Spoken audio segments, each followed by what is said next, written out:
বন্ধু শহরের অনেক বড় একজন ব্যবসায়ী, 4-5টা কোম্পানি, তার মাসে লক্ষ কোটি টাকা ইনকাম, তবে এক মুহূর্তের জন্য শান্তি নেই। সারা দিন শুধু দুনিয়ার পেছনে ব্যস্ত।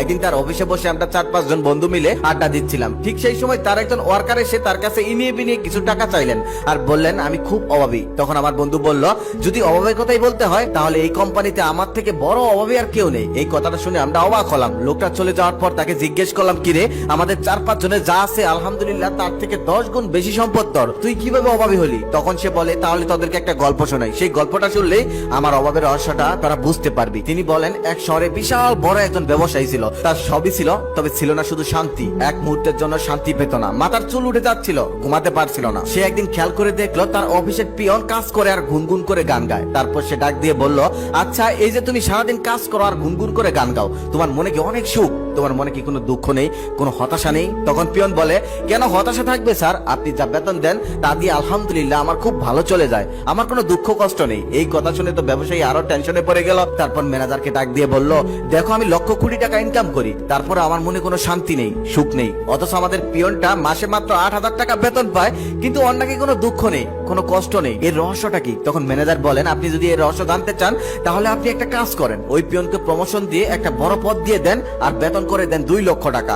ব্যবসায়ী তখন তাকে বড় একটি পদ দিয়ে দিল আর 2 লক্ষ টাকা দিয়ে দিল। পিয়ন তো মহা খুশি, পিয়ন থেকে সে অনেক বড় একজন অফিসার হয়ে গেল, বাড়ির সবাই অনেক খুশি, এখন সে অনেক টাকা পাবে। প্রথমেই সে তার টিনের ঘরটা পরিবর্তন করে একটা আভিজাত এলাকায় অনেক বড় একটি ফ্ল্যাট নিয়ে নিল, কারণ এখন তো সে অফিসার, এখন তো আর টিনের ঘরে থাকা যাবে না। কলিগরা কি বলবে? নতুন বাসায় গিয়েই দেখলো আশেপাশে সবাই নামি দামি স্কুলে তাদের সন্তানদেরকে পড়ায়। তারপর সে তার সন্তানকে সেই পুরনো স্কুল থেকে এনে একটা ভালো স্কুলে ভর্তি করে দিল। সেই স্কুলে ভর্তি করে দেওয়ার পরে স্কুল কর্তৃপক্ষ জানিয়ে দিল বাচ্চাদেরকে এখন টিউশনি করাতে হবে। তারপর সে 4-5টা টিউশনি লাগিয়ে দিল। তারপর তার স্ত্রী আশেপাশের বাসায় গিয়ে দেখেন তাদের বাসায় দামি এসি, দামি ফ্রিজ, দামি টিভি।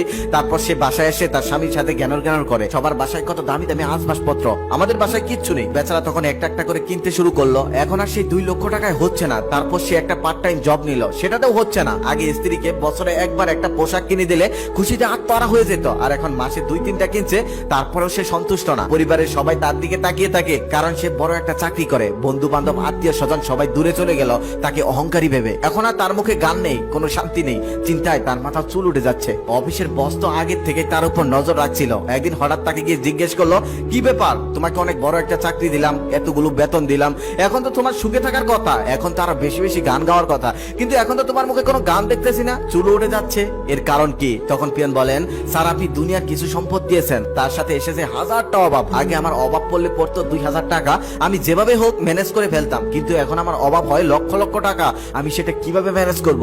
এখন আমার ঘুম হয় না, এখন আমার কোনো শান্তি নেই, আমি যেদিকেই তাকাই সেদিকেই শুধু নাই আর নাই। তখন বস বলেন, এতদিনে আমার অভাবের রহস্যটা বুঝতে পারলাম, তাই তো বলি আমি এত টাকা ইনকাম করি, তারপরেও কেন আমার অভাব, কেন আমার হাহাকার, কেন আমার শান্তি হয় না? একটা কথা মনে রাখবেন, যে ছোট্ট বেতনে চাকরি করে সেই সুখে আছে, যে বেশি টাকা ইনকাম করে তার সুখ নেই, তার কোনো শান্তি নেই। এর কারণ কি জানেন? কারণ আদম সন্তানের কোনো শুকরিয়া নেই, কারণ আদম সন্তানের ইচ্ছের কোনো শেষ নেই। আদম সন্তানের যদি একটা স্বর্ণের উপত্যকাও থাকে, তাহলে সে চেষ্টা করবে আমি আরো একটা উপত্যকা তৈরি করব। সেটা কিভাবে করবে, কেমনে করবে, এই চিন্তায় সে ঘুমাতে পারবে না, সে শান্তি পাবে না।